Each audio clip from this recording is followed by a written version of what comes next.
తిరుపతిలో మళ్లీ భారీ వర్షం కురిసింది. దీంతో చాలా చోట్ల రోడ్లు జలమయమయ్యాయి. సిటీలోని మధురానగర్, ఎస్టీవీ నగర్ నీట మునిగాయి. వర్షం పడి కాలనీలు జలమయమైనా మున్సిపల్ సిబ్బంది పట్టించుకోవడం లేదంటూ మధురానగర్ జనాలు మండిపడుతున్నారు.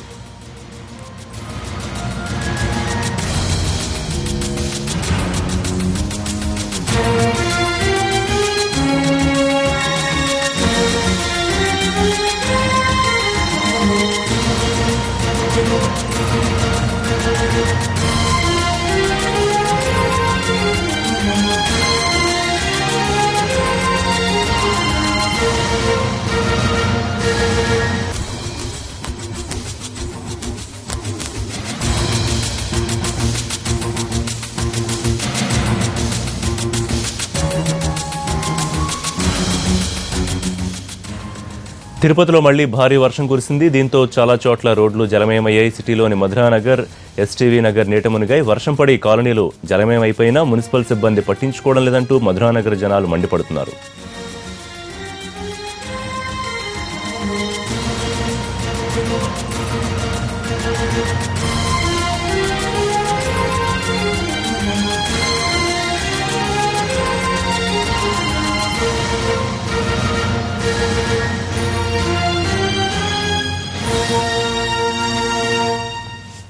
ప్రస్తుతం తిరుపతిలో పరిస్థితి గురించి పూర్తి డీటెయిల్స్ మా తిరుపతి కరెస్పాండెంట్ దామోదర్ అందిస్తారు. దామోదర్, భారీ వర్షం పడుతూ ఉన్న, ప్రజలు ఇబ్బంది పడుతూ ఉన్న మున్సిపల్ సిబ్బంది ఎందుకు పట్టించుకోవడం లేదు? ప్రస్తుతం ఏంటి పరిస్థితి?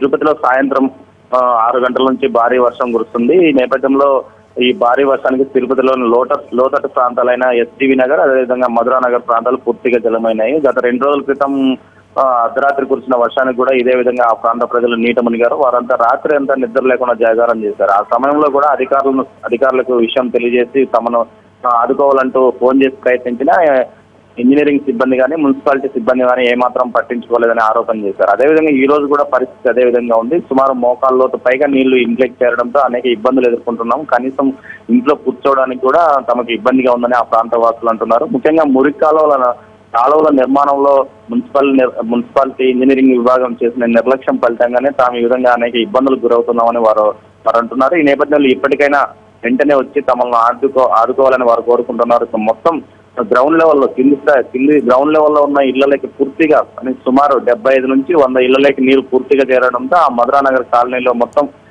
కింద ఉన్న ఇళ్లన్నీ నీట మునిగాయి. దీంతో చిన్న పిల్లలు, మహిళలు, అంటే వృద్ధులు సైతం అనేక ఇబ్బందులు పడుతున్నారు. ఈ నేపథ్యంలో వెంటనే మున్సిపాలిటీ సిబ్బంది వచ్చి అక్కడ ఆ నీటిని బయటకు పోయే విధంగా చేయాలని వారు కోరుకుంటున్నారు. అంతేకాకుండా ఈ విషయం మీద తాము ఇవాళకి ఎన్నిసార్లు ఫోన్ చేసినప్పటికీ మున్సిపాలిటీ ఇంజనీరింగ్ సిబ్బంది ఏమాత్రం పట్టించుకోవడం లేదంటున్నారు. వెంటనే ప్రజాప్రతినిధులు ఈ విషయంలో జోక్యం చేసుకోవాలని జిల్లా ఉన్నతాధికారులు కూడా ఈ విషయాన్ని తెలియజేసినా ఇంతవరకు స్పందించలేదని అంటున్నారు. వెంటనే తాము ఇక్కడికి వచ్చి ఆ నీటిని బయటికి పోయే విధంగా రోడ్లలో పూర్తి స్థాయిలో మోకాళ్ళలోతు పైగా నిలిచిపోయిన నీటిని బయటికి పోయే విధంగా చేయాలని వారు కోరుకుంటున్నారు.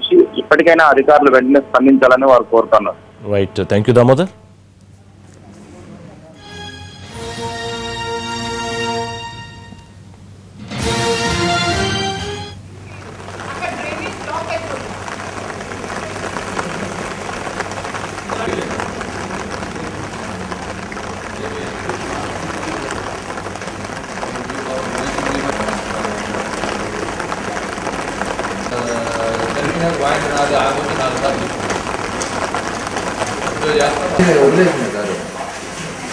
అంటే వాచ్మెన్ రూమ్ లో